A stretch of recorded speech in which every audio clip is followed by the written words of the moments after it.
sort of more intimately about events like childbirth, but you just said, you're all prepared and so on. But for someone who's an 8571 who doesn't like the surprises and the uncertainty of, something like childbirth, when you haven't, doesn't matter what anyone else says, you haven't been through it before.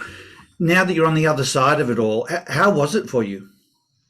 It was quite amazing, Paul. And I think that when people say you can't prepare and all of that, and I heard that throughout my pregnancy, people were saying, I asked doctors and they're like, there's no books you can read. There's nothing you can do. You just go with the flow. And I'm like, sure, there's something I can do. And just knowing my ID, I just started doing things on my own. So I have like 5 or 6 really good friends that had babies recently. So I, had a questionnaire of questions to them, and just getting to know their experience. I read books. I had a daily routine where I was, going into my bedroom and doing yoga, stretches, meditation, affirmations, reading. I went to a physio. I spoke to 2 doctors in Brazil. I spoke to a doctor here. So I gathered a lot of information, and I was really prepared in terms of, intervention in drugs and what you can get during labor and everything, how long it could take, what's normal, what's not normal, so I knew a lot of that, did a lot of classes. Joe hated all the classes, but he sat through them and and watched them. So I think I did exactly what I needed. I'm really proud of, and I had those 9 months. And it's funny because he was 2.5 weeks early, and on my 36 weeks appointment, the doctor said, look, he's fully engaged, he's ready. So don't be surprised if he comes a little bit early, but maybe week 39.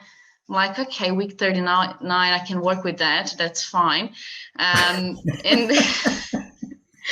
and then I kept postponing my finish date at work because I just kept working. And then I said, okay, Tuesday the 12th is my last day. That's it. I'm done. And so I was working Tuesday, and then Wednesday I still had a few things. So I logged in and was talking to clients, and I'm like, yeah, blah, blah, blah. Wednesday evening, I sat down. I'm like, okay, work's done. Now I've got 2.5 weeks. And I still want to do all these things at home. So I prepared a little calendar. I had the things I was going to do every day. And I thought, I'm just going to plan the next week and a bit, because if he's early, I just have this 1 week of maternity leave that I can organize his bedroom and whatever. And now looking back, they say that, you get really energetic close to labor. And then that evening, 6 p.m., I was still sending emails and I was talking to people. And Joe had gone out to have a couple of drinks with a friend.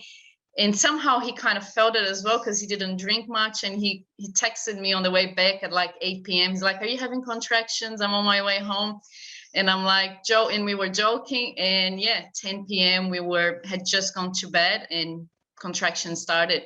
And I remember thinking, wow, okay, that to-do list is never going to get done. That was the first thing. I thought, it's crazy. And I just looked at it, and it was quite early, and I looked at it, I'm like, all right, none of this is important anymore. So I crossed most of them out. It sounds ridiculous, but I'm sure completers and verifiers will understand. And I, just found a way. I did a lot of meditation. So I knew, okay, got to be here in this moment.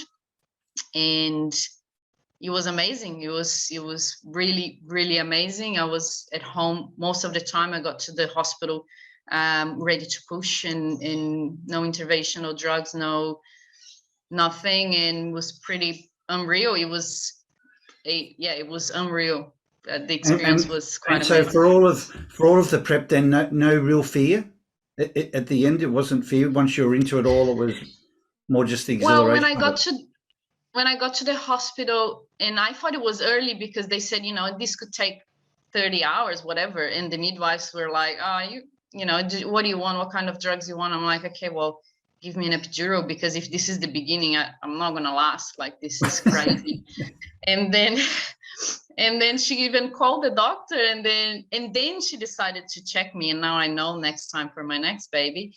And she's like, oh no, forget about it, you're ready. And then at that time I'm like, okay, well, I'm doing this now, and it was a bit scary. Joe was crying and he was super excited, and but no, I think I was like, I knew as much as I could. Like, I even bought this machine that it pretends to tell you what the contractions are like. So I was practicing. I read lots of, like, I think I was pretty prepared as much as I could be. Good, Yeah. good. Yeah. Well, what it shows is, I mean, it's great to hear you explain it all, and for all of us who understand ID, it's good to hear it through your particular lens. You know, that the amount of preparation, the intensity of all of that, or it certainly seems intense to those of us who have a different ID, but also this thing about fear that so many people and avoid improvisers talk about.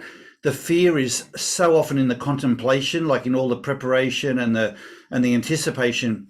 But once you get into it and you start the doing, the fear typically evaporates. And I think it's a great example of it, and it's good to remember that when we face some of those things ourselves, because the sooner we get into it and switch on, we're then in doing mode, not thinking mode, and it's the thinking mode that I think causes a lot of the normal fears. You know, even for something like your pregnancy, the labour. So, yeah, well done and congratulations. I think as well, Paul. I had other fears, you know, and for me the biggest risk was him being born and not being healthy, or me having a really slow recovery. You know, we don't have help here, you know, my family is not here, so I had other fears. And so for me, I was really focused on, you know, this is this moment, and I actually wanted to experience it and just put myself through that. And so I had other fears that I was trying to avoid, but it was quite amazing. So good. Yeah. Well, congratulations, and thank you for sharing that with us. It's really lovely to Thank you. Sorry for those who don't want the details. I try to keep it light, but light version. You did well. You did well. Well, guys, today we're into rest and recharge as we finish 2021, another very interesting year, and line up for 2022 and whatever that holds. And so this concept of rest and recharge, you know, and what do we bring to the table given ID, given our knowledge of ID? Because so many of us are now in our final 2.5 weeks of working, or thereabouts 2 to 3 weeks of working before Christmas.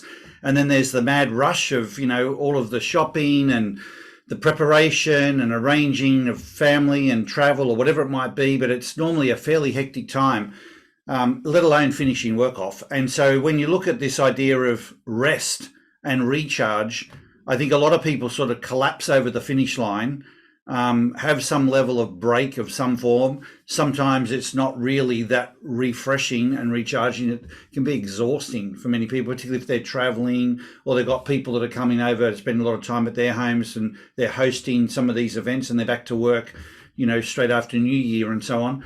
So today we want to talk about how do we rest and recharge, whether you have the week, whether you have 2, 3, 4 weeks, even people that have a longer period of time off can come back to work and not feel like they're actually re-energized and have had the rest and have recharged that we're talking about today. So I want to talk that through with you.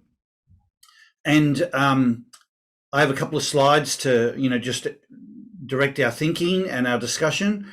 I'm going to share a few things first on this idea of how do we rest and recharge, and then how do we reset? Will be the second half. How do we reset to go into 2022 at our very best? You know, so next year, with all the knowledge we have, can be the best year that we've yet had, regardless of what's going on around the world with COVID and travel restrictions and so on. There's still how you live your life in whatever the predicament is, and how do you do that as the very best version of yourself? So let me just call up a couple of slides here for us.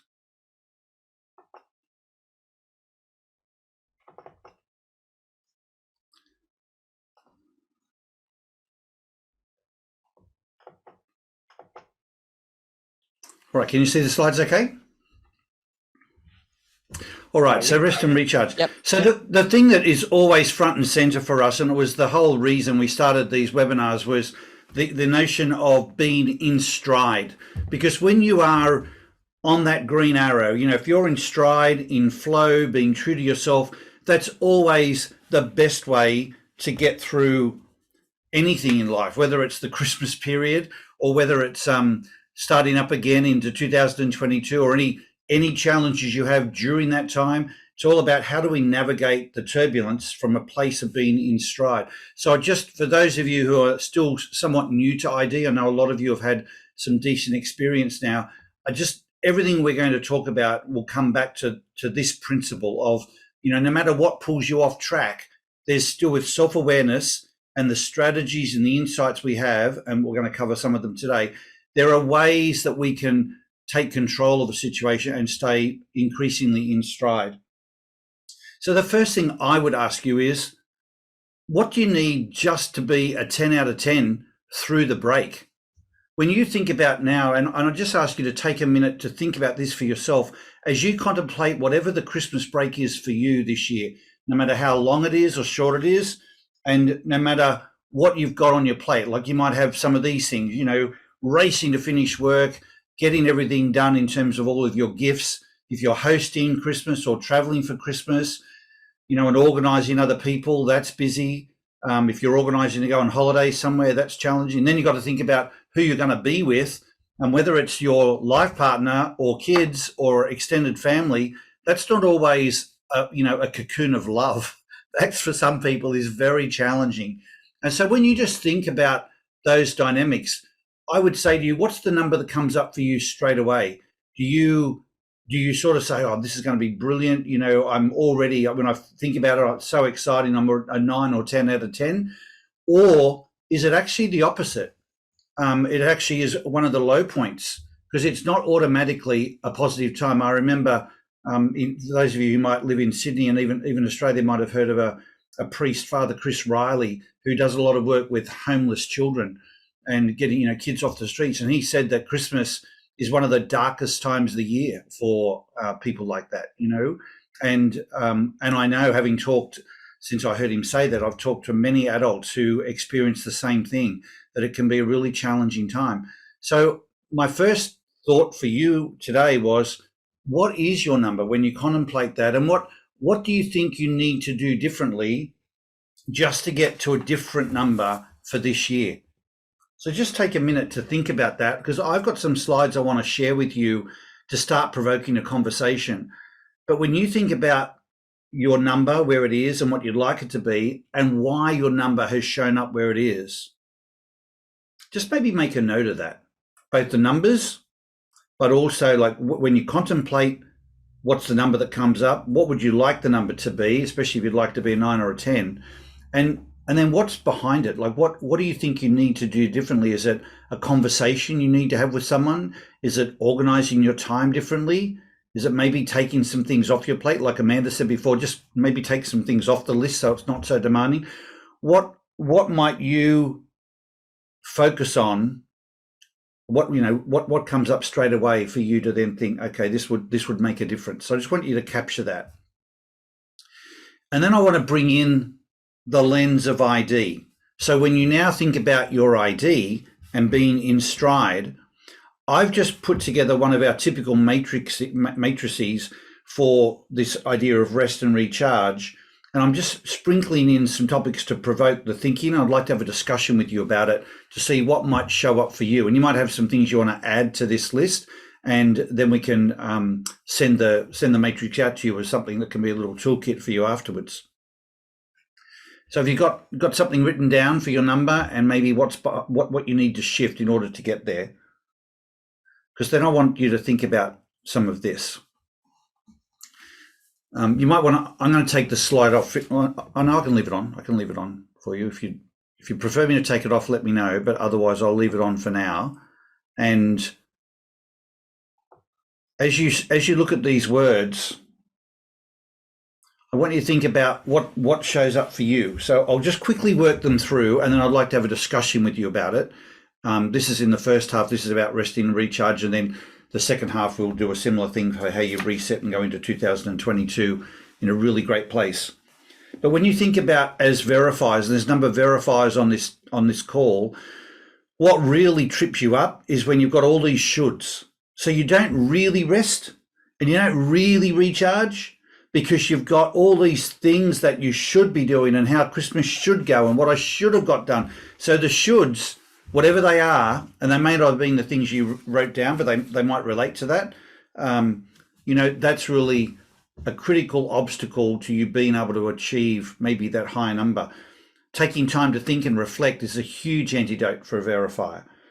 If you're an avoid verifier and you thrive on an environment of acceptance and encouragement and equality, are you fearful of like being judged? Sometimes when you're amongst family or friends or that Christmas environment, whether it's the gifts that you're buying or how you show up, is it just going to be a not very pleasant environment for you? And might you need to change that? Listen to your gut. What's your gut telling you to do?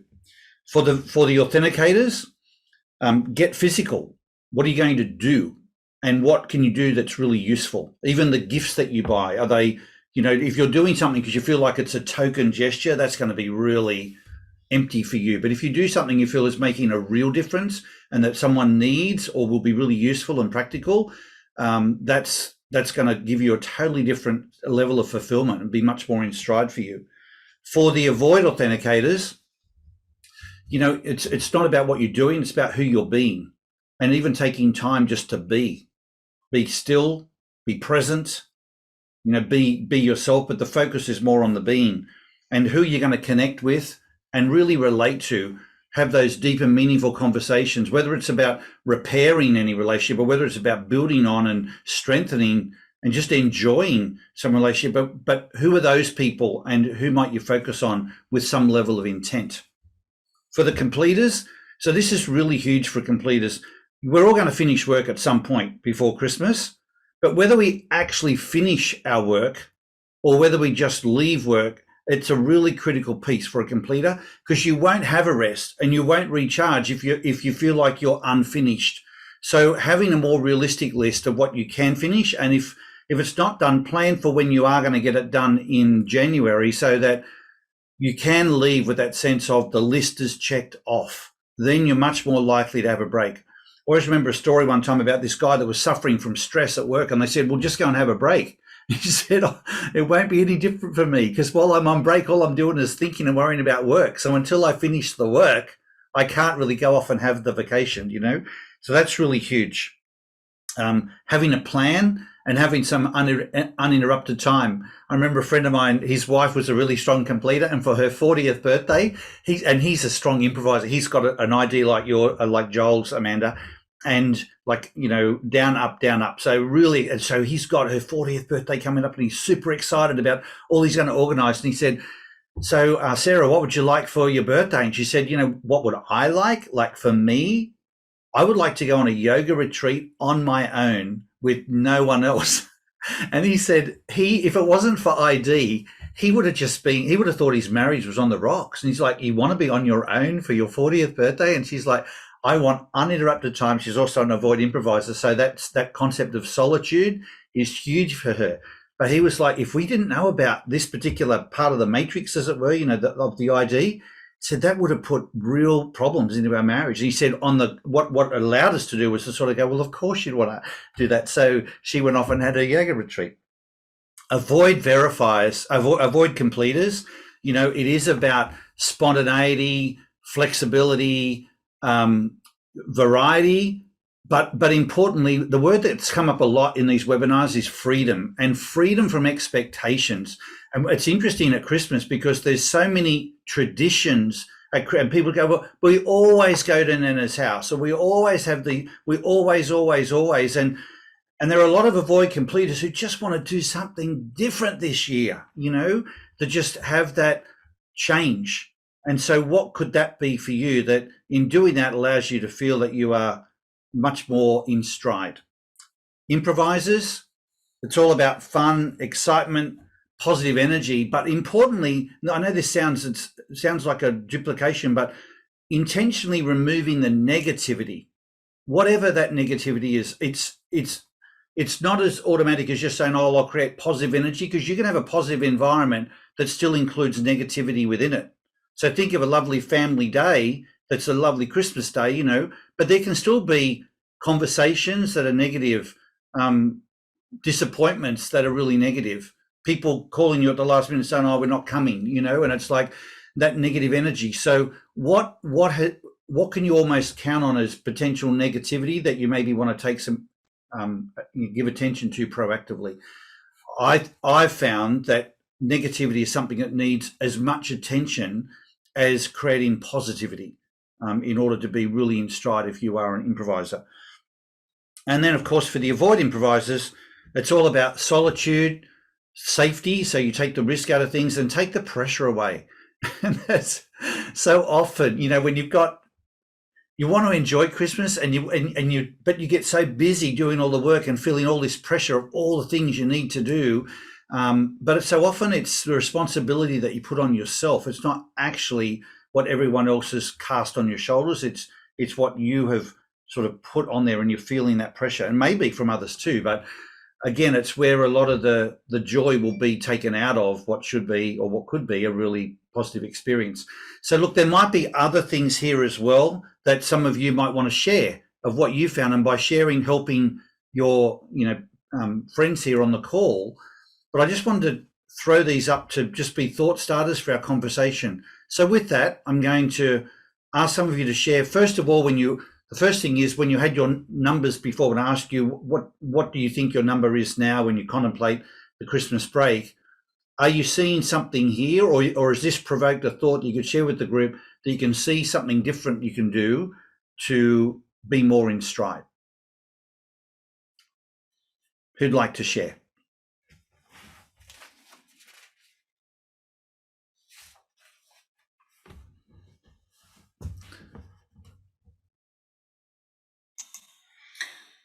Paul, it's Joe. All I see is that it's, it just says it all up there, my 10, and it's all about fun, doing things, moving, going, traveling, seeing family, doing what I want to do, and just getting out of being in the same place, in the same state, in the same lockdown that we've really had for such a long time. So it's really just reinforcing my style and all the things that I want to do. Absolutely. Good. And if the freedom, what I tend to do is I tend to move around. So I free myself. I pre-plan so that there's no expectation. So I manage other people's expectations by saying, this is what I'm going to do. That's where I'll be. And we always avoid the big family. Well, you do anyway at the moment because they're all overseas, or interstate. But we generally avoid that great big Christmas meal where everyone feels stuffed by moving around. So we avoid the big lunch and end up just having a couple of small meals here and there. Okay. So when you think about the break like this, Joe, and rest and recharging, is it a positive experience for you? What's the Absolutely. number? It is. Okay, good.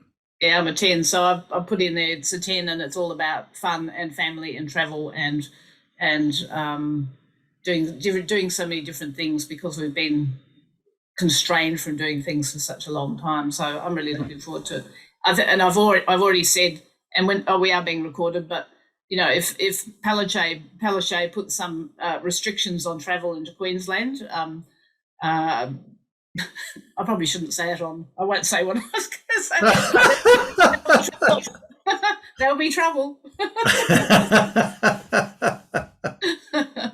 You'll find a way, is what you're saying. You'll find a way. Yeah, that's it. No, that's good. No, thank you.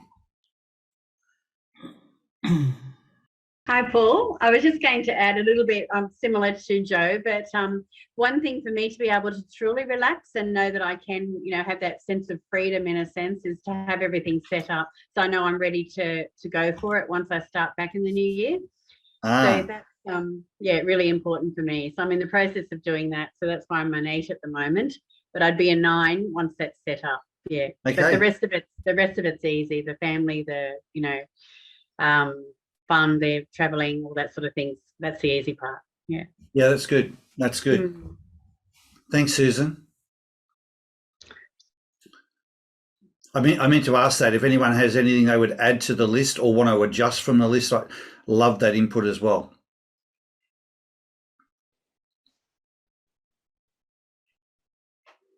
I find that I very much when I went on holidays recently, because I've been on 4 weeks leave just recently, I actually aimed for all of those, with the exception of the finish your work first and have a recharge plan, of course, 2 down, or uninterrupted time. But the reason I didn't use that, is that it would be impossible for me to ever finish my work. It's just too much, too many people involved, too many things to try and get done. And if I ever was able to do that, I'd have a lot more work on than I currently do anyway. So I actually have gone through that exercise of accept that this is as far as it can go right now, hope that others will carry it further, and accept that they probably won't. And it may go backwards. And when you come back, you've got even more to do. And sure enough, 600 emails and blah, but let's not go into that. It's more about that, get rid of the shoulds and accept that that's going to happen and live with it. Likewise, having a recharge plan and an uninterrupted time, I have in my experience seen that all the best plans do not survive contact with the enemy. So I'm better off having a scheme. It goes more towards that spontaneity and freedom, because you're going to need to be flexible anyway. Whatever plan you had will get interrupted. You know, I wanted to go to that coffee shop, but the coffee shop was closed. And I don't know the area, so I don't know any other coffee shop. So what am I going to do? I know, I'll go and blah, blah, solve it. And to me, that was the best part of the holiday, was find the problems and solve them. Find the next problem and solve it, and just be in my element and just go, yeah, this is great. But I also did spend a fair bit of time reading and developing, which is, I think, time to think and reflect. I really lapped that one up. So that was my key, and it worked really well. I had a really good time. Yeah. I was tempted to put that down about, reading and growing, but I do know a lot of verifiers, including myself, that don't get any charge out of doing that, so but I think that the point about taking time to think and reflect, which for some people comes through reading, that's the equivalent of that, so yeah, thanks, Jose. I think the trick there is use the reading to have time to think and reflect. Yeah. And so I actually got told off on the holiday. I actually got told off because I was reading this book and I'm going, yeah, now I've got this new stuff. Now I've got to think and reflect. So I'm sharing it with the kids, and the kids say, Dad, can we just not have to think one dinner? I mean, can you be quiet just for a little while so we can just do nothing? Okay, sorry about that.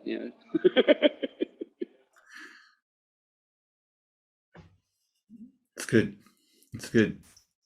Paul, just looking at this list, and it's great to be in touch with ID again. And I just realized so many of my needs, and having a young baby at home, it's really difficult for me as a verifier, completer, and avoid improviser to actually have solitude and have uninterrupted time and have time to think. And at the beginning, I really got mixed that need with not thinking I wasn't a good mother and that I didn't want to be around him for his needs, until I realized, no, I need these things. Doesn't mean that I don't want to be around him, but I also need time on my own.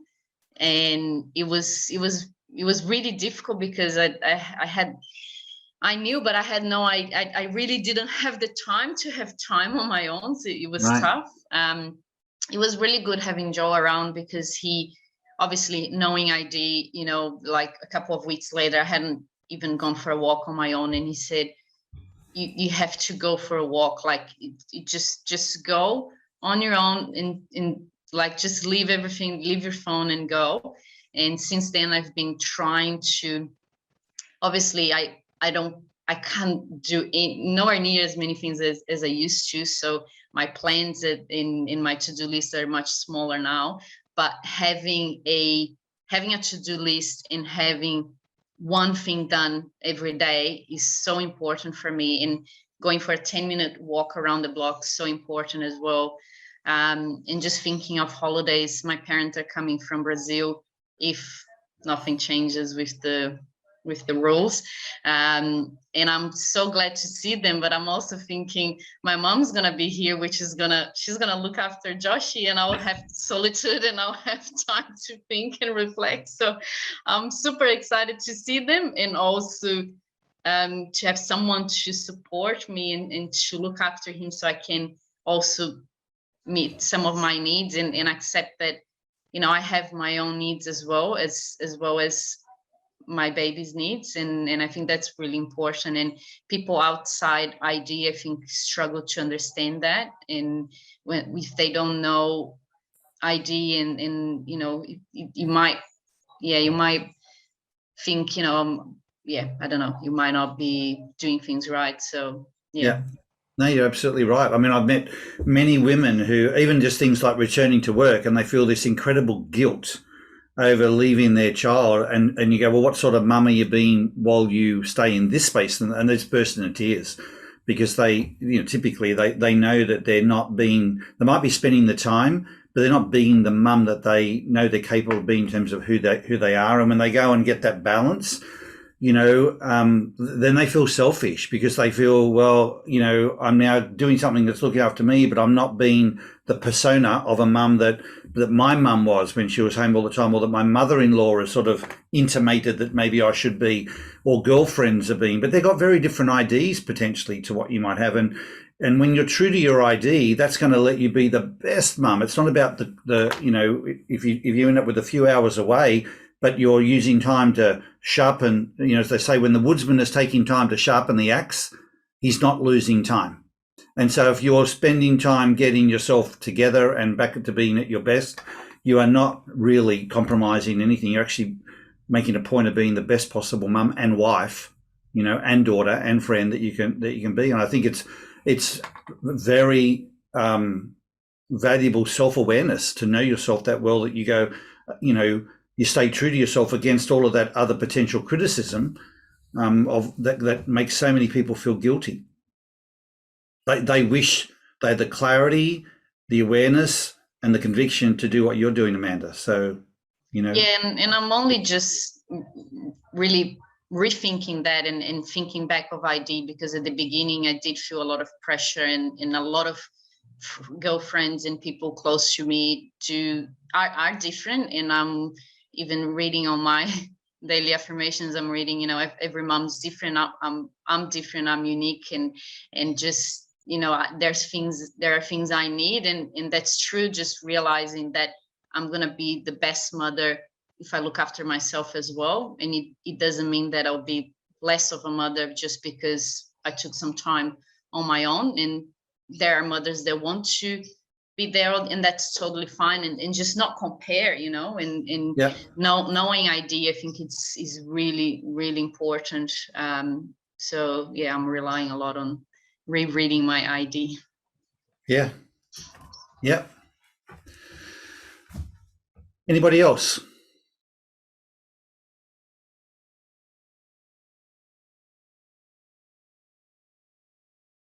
Well, it sounds like a lot of you resonate with what's here. So I'd really encourage you to not just sort of fall over the line and into yet another Christmas break. You know, I know we didn't do the peak performance check-in today with this group, but I know when we've done it previously in our ID masterclass, and many of you are in that group, it's always a high score. It's always higher than most other groups that we work with. It sits around the high 7s and 8s, you know, because I guess the self-awareness that you all have, the passion and commitment you have to being the best version of yourself. But as an 8, that's a great place to live and work from and lead from, whether it's leading business or leading family. But I do challenge you to think about, what could you do to be that 9 or 10? You know, I think so many of us think, well, if we're in that 8 to 10 zone, we've arrived, we're there, we're on the dartboard of peak performance. But just like there's a significant difference, I mean, if someone shifts from a 6 out of 10 on the PPI scale to an 8, that doubles their productivity and even more so their fulfillment. That's typically the feedback that we get. When someone shifts from an 8 to a 9 and then a 9 to a 10, it's an exponential improvement yet again. And when you think about not just leading your best life, but casting the best possible influence over the people that are around you, and typically over a break like we have coming up, the people most important in your life are there.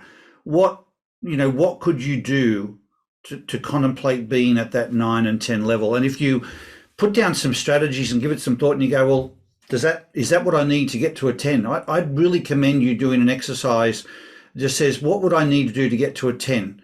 And then, reflect on this page, and then, okay, if I did that, would that be a 10? And if you feel your body like screaming back at you going, yes, that would make such a difference, then it's pretty clear indication you're going to be there. But that same voice inside might say, yeah, you could do that, but that's not going to change anything. Okay, well, why not? What do I need to do? And just take yourself through that exercise and explore what you need to get to that highest possible score. A lot of people, when they first come into ID, they don't even believe that a 10 is possible. They think that 10 is perfection. And 10's not perfection. 10's just, you being completely in stride. And when you are that in stride, you can't hold that back. It's like coming from the inside out of you. So those of you who have learned that and even either experienced it yourself or have seen enough people on these calls who are 10s, and you go, okay, so it is possible. It might have even been some time since you've been there, but you might be able to look back at your life and think, I've had times in my life or in certain relationships where I've been that 10. What do I need to do to set myself up so that this particular time off is going to be one of really recharging and resting and recharging, so that it's not just something that happens to you, but you make it the best possible experience for yourself and those around you. And I will say, if that means being assertive to people and saying to them, you know what, we're not going to come to Christmas lunch, or we're not going to go to Nana's place, or we're not going to go to those friends like we normally do on Boxing Day or whatever it might be. Some people don't want to have those conversations, but having watched some of this recently, what I would suggest to you is, if instead of talking about what you're going to do or not going to do, you first talk about your feelings and what it does to your energy, you'll find people much more empathetic to the strategy, because the strategy is we're not coming.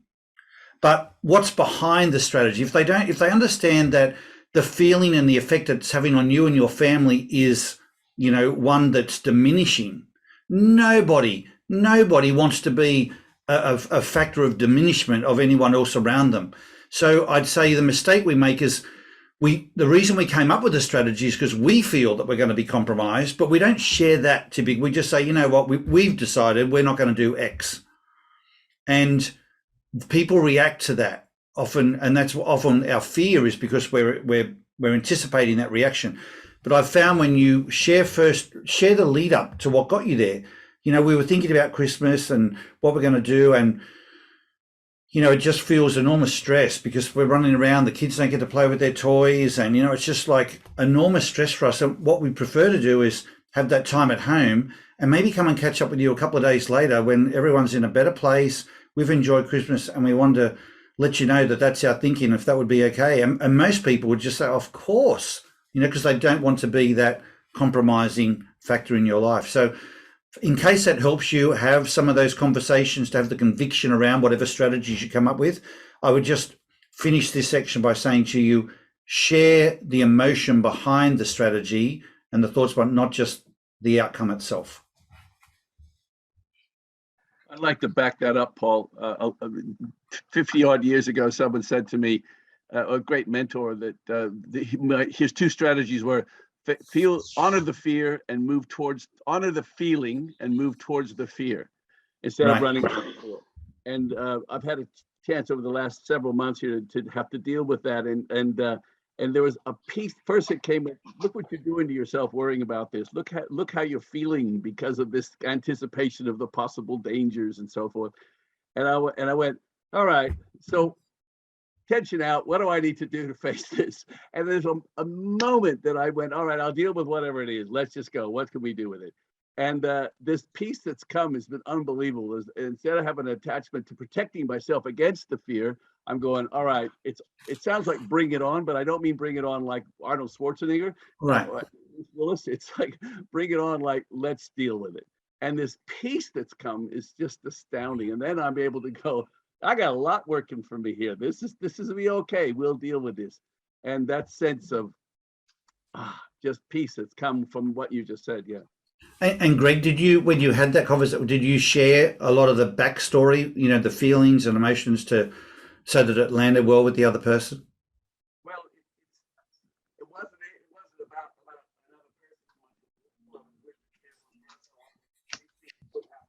person. We've just lost your audio, Greg. I don't know what's happened, but I can't hear you.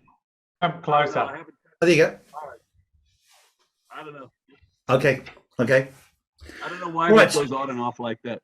It's just come back on. That's good. That's good. I muted unmute. Yeah, no, it wasn't a matter of involving anyone else so much as realizing there was out of our control. Okay. Thank you. All right. Can I Jim. add a couple of points? Sure. One of them is I like the saying that it takes more energy to maintain something that's wrong than to change it, Yeah. which made a big difference to me based upon my dysfunctional childhood. The next one is a mentor once said to me, she said, when you use the word should, that's a difference between a social expectation, someone else's expectation, and what's of value to you or important to you. So it's interesting to hear someone say, I should do that. And that means that they know socially that's expected of them, but they don't necessarily want to do it because it doesn't fit in with their value system. Right. The last one, Amanda, I'm a granddad with a 21-year-old son finishing a medical degree. So I've done 2 cycles of children. And it's not how much time you spend with your son, it's the quality of the time. It's the quality of the interaction. So forget how much time you spend and make sure that you have the high quality interact with your child. And of course, that starts with your talents at an ID level is what you expose them to, but you need to service your needs to be able to deliver that talent, which is one thing for you, time out. And the other one thing, of course, too, is when you read, then that gives you the knowledge. So I love the English word, that means you're ready for the situation. So you gave us a lovely description of how you read everything and then you were ready. Awesome. Thanks, Jim. Jim, would you repeat that other, when you said it takes much more energy to maintain? Would you repeat that again, please? Yep. It takes more energy to maintain. It takes more energy to maintain something that is wrong. It takes more energy to maintain something that's wrong than to change it. Thank you. All right. So hopefully what we've just been discussing helps you line up a very different experience for yourself and those around you coming into the next few weeks. But then we got to start up again in 2022. And some of us will use the time that we're off to do some planning and thinking and maybe some changes for what's going to come up in 2022. So I don't want to focus on the whole year. I want to just talk about what can we do, knowing ID and this idea about being in stride, what can we do so that we at least start off in a really good place? Because if a lot of people start from a good place that they can build from there, so many people, think about like this week when people got things they need to change. I think, well, you know what, this week's almost done. I'll start on Monday. And if Monday morning is a car crash, I mean that metaphorically, then that really affects maybe how the rest of the week unfolds for you as well. We put so much hope in the freshness of a new week, of a new day, of a new year. So it's really important that we start that off from a really good place as well. Even if you've had a great recharge experience, there's how you set yourself up to commence the year in a really good place. So I have some slides prepared, but I'm going to skip through them so we can get to the one that's the matrix that I think might hold more value for you. I just want you to think about this in terms of life as a 10 out of 10. If you want to live if you want next year to be the very best year, and I don't mean monetarily or even fun, I mean from the point of view of being in stride. If you want this to be the year where the most, when you're asked your PPI score, the notion of coming up a 10 out of 10 occurs more often for you next year than it ever has in the past. What would you need to do or change in order to get there? What would you want to look like? And then there's what do you need to do to get there? So we'll send these slides to you with the recording, but I'd suggest you maybe reflect on that first.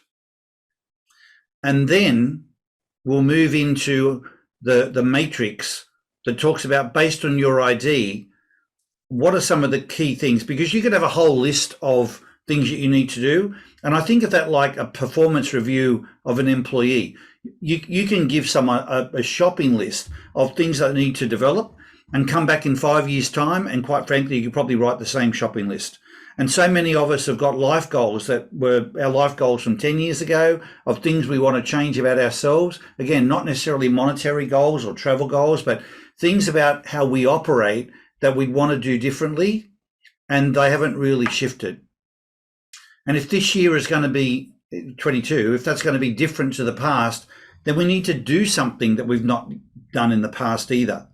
And it's that particular perspective that I want to bring to the rest of our time here this morning. So let me just skip through a couple of the slides, because it's really, this is the point I try and focus on, is like that performance review of the 6 or 7 things that you might have. What's the one thing? What's the one thing that if the person tackled that, everything else would become either irrelevant or would automatically improve? Think about it, for you in any role, parent, partner, worker, leader, friend. What's the one thing? If you did the one thing, it would change everything, like would put you to a point of no return. That's what I mean by a tipping point. So as an example, if you were trying to get fit and lose weight or get more consistent with your health and fitness, and let's just take it from a fitness point of view, you can talk about it, you can try it, you can start off with a particular program, and then it might all sort of change and go south after days, weeks, months. What could you do that would make sure that this was going to be a really different experience for you? And it might be, when I say a tipping point, if you actually got someone else involved, so you're going to exercise with someone, or you're going to get a personal trainer involved, but there's someone else that you feel an accountability to, you'd be like, man, if I made that phone call, then it's game on. And you can feel yourself reluctant to make that call, because you know that if you make it, you're actually stepping off the cliff. That is going to be the thing that causes you to make that change. And I think the real challenge with coming up with these strategies is to have that feeling. If it's just like a head feeling, like a intellectual strategy, it's probably not going to drive the change. But if you can feel it changing your energy, like there's that certain fear, if I do this is game on. So I will share with you, this is a positive experience. So Susie and I just recently got engaged, and I think it was between my last call and this call now. So there's a little bit of news for you. And I remember right before I asked the question, thinking to myself, this is one of those tipping point moments. If I can not ask this question and my life keeps going in a certain way, or I ask this question and like everything, or assuming she says yes, everything changes for me. Probably would have changed as well if she said no. But, I remember thinking to myself, wow, this is one of those sliding door moments. And I could feel like, as I went to get the ring, I'm like, oh my God, my whole energy is changing. And even though I was, fairly confident how it was going to go, there's still a total nervousness, because maybe it's to do with that fact that it's a life-changing experience or decision or action that you're taking. And I found that when I was preparing this, and I look back on either things I've done or people I know who have made similar type decisions, I don't mean about engagement, but life-changing type decisions, there normally is a stirring of an energy inside you when it's the strategy that's going to be that, like an acupuncture point, it hits the nerve that's actually going to cause the inflection and the change. And so when you look for that based on your ID, because I've found when you talk to people about why they've done certain things that were those changes, typically it is linked to their ID. And so it's in that context I want to share this matrix with you. It just builds on the last one. Oops. And what I've highlighted in blue, so you can see that some of the material is what we had up there before. But what's in the blue are the things you can do to start the year off at your best possible way. And I may need your help here in terms of, I put these up to provoke the conversation. So I want you to think about these, and some of you might have some things you can add that you found to be really powerful catalysts to cause that energy change. But for example, one of the things I've found, I'll just use the authenticate example, is when the authenticator gets really clear on a picture and then they take action on it, their whole energy changes. And frankly, the energy changes just once the clarity of the picture comes around. But if they either take the action or verbalize the commitment, so that's why I say promise. Oh, there he is. His first appearance on camera, right?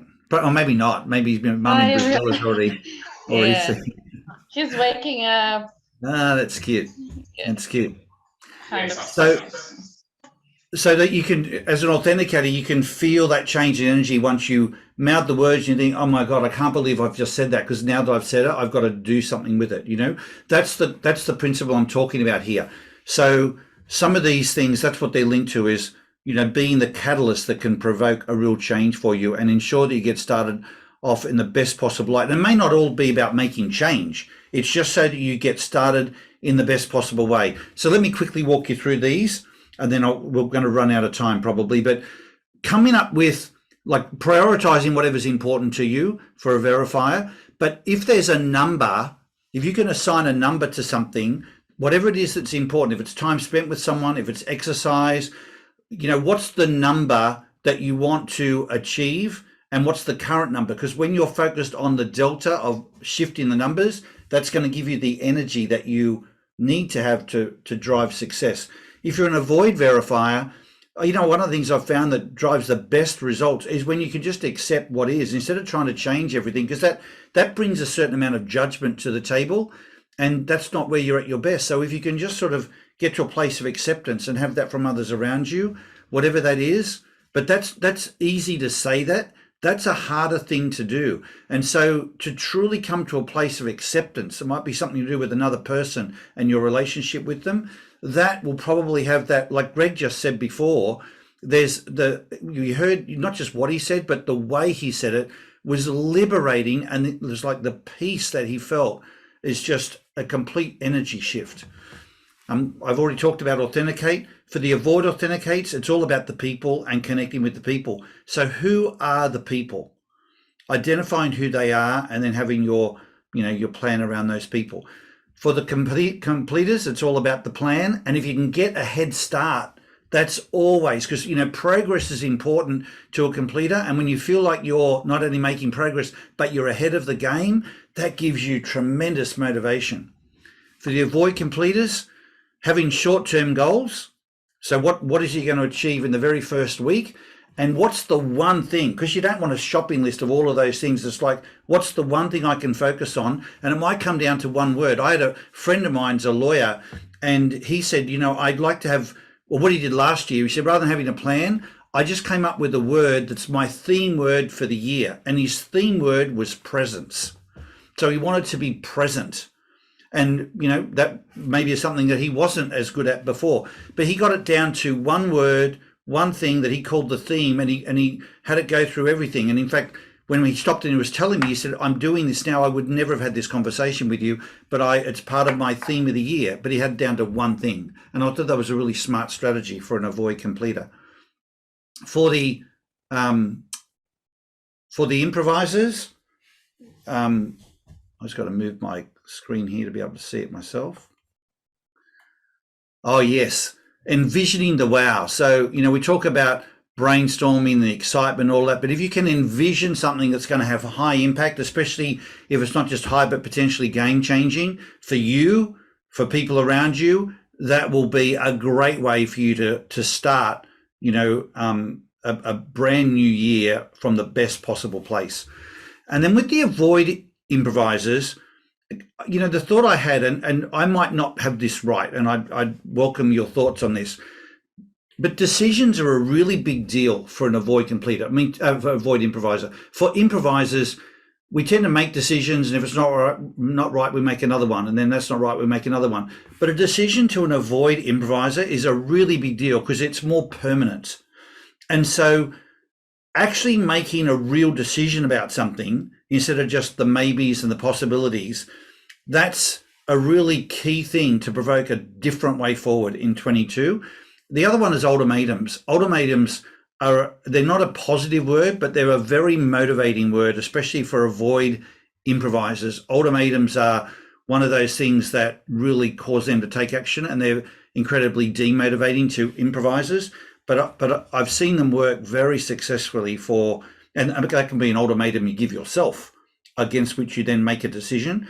But I've seen them be very powerful instruments for helping, create the change for people to be really back in stride. So I know we're almost out of time. Is there anyone that would like to share a reaction to what you see here on the screen to help you start the year off in your best possible light?